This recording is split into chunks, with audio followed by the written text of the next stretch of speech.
నరకాసురుడు అనే రాక్షసుడు చెలరేగి సాధుజనాలను పీడిస్తూ దేవామర్త్య లోకాలలో సంక్షోభాన్ని కలిగిస్తుంటాడు. కృతయుగంలో హిరణ్యాక్షుని వధించిన వరాహస్వామికి భూదేవికి అసుర సంధ్యా సమయంలో జన్మిస్తాడు నరకుడు.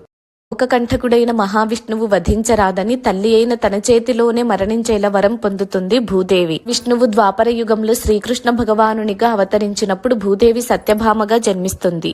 అప్పటికి నరకాసురుడు చేస్తున్న అధర్మ కృత్యాలను అరికట్టడానికి సత్యభామ సమేతంగా తరలి వెళ్తాడు శ్రీకృష్ణుడు.